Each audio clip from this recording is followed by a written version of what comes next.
No, he wasn't. He actually killed me slowly. And gets it to Rodman, over to MJ on the wing. Saw him hanging onto those shorts for a minute from 15 and a fadeaway.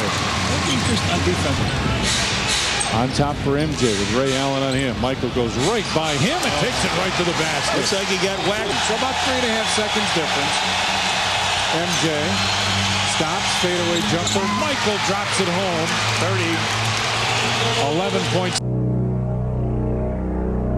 Just to play against Chicago, that's the only time that my city really get a chance to see us play. Jordan was retired. When I lose the sense of motivation and the sense of to prove something as a basketball player, it's time for me to move away from the game of basketball. It's not because I don't love the game. I love the game of basketball, I always will. I just feel that at this particular time in my career, I've reached the pinnacle of my career.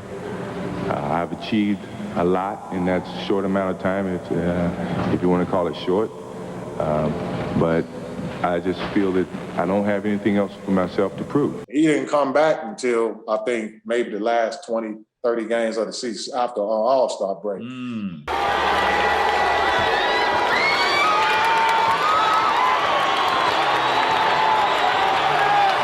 The moment is nearly at hand. Michael Jordan's return to the NBA. 6'6" from North Carolina, number 45, Michael Jordan. So 21 months after his last appearance in an NBA game, only 5 months after his number 23 was raised to the rafters in Chicago, Michael Jordan has returned. So at the time, we played them the very last game of the regular season, I believe.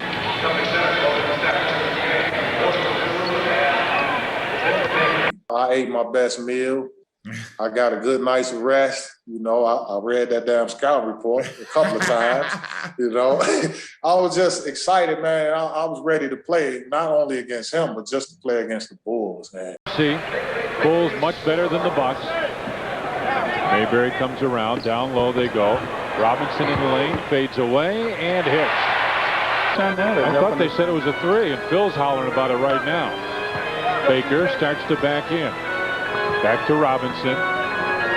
Baseline jump shot, Glenn Robinson here. So, you know, I wasn't, you know, I was like, okay, that's Mike, but I felt like I saw everybody. So I was like, I'm going to bust their ass. You know, I played well. Actually, I had 36 that game. Bulls have got some people under the backboard, but they're still not contesting the shot. And wide open again, Robinson with 9.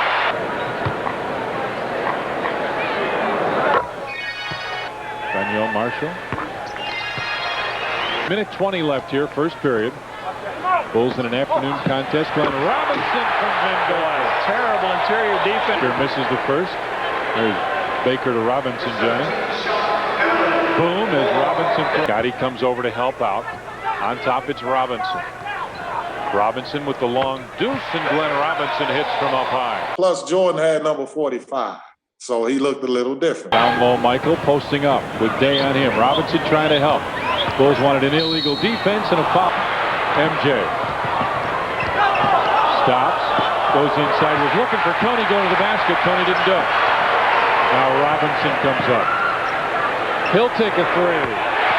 Line drive 3, putting on a show for his coach. He's got 7. That wasn't the same Jordan. That wasn't the 23 Jordan. Hey, well, we grew up watching. But anyway, it was a big article in the paper, you know, big dog, you know, the rookie, he outscored Mike, this and that.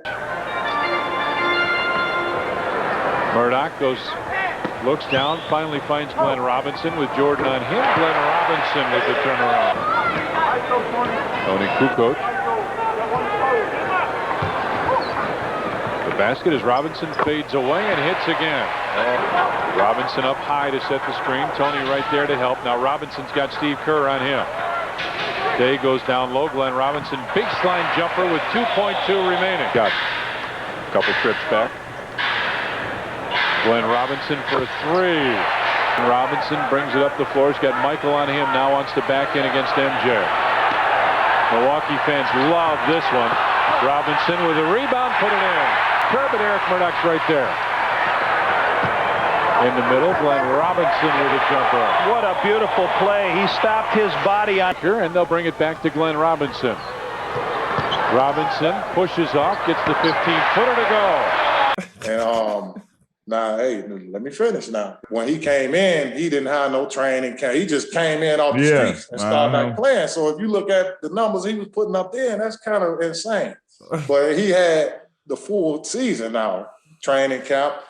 He got a chance to get, everything in. And on you.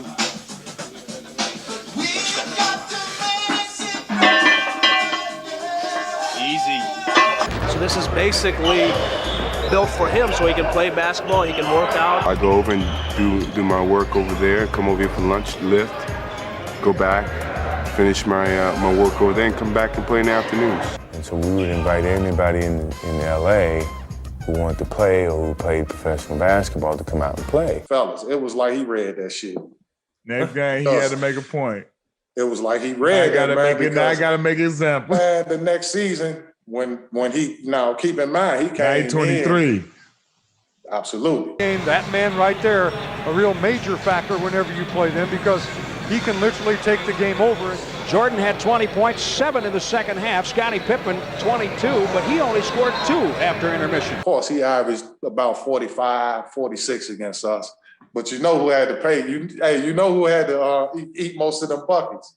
Ray. Back to MJ with Allen right there. Michael goes by Ray Allen off the glass, and Ray Allen will pick up the foul. Ray Allen, tough job for a young rookie to walk out and face a legend. That's a legend, and you're playing with his equipment. Long time. Rebound. Out to MJ. Bill Winnington's running hard down the left side. Michael stops from 15.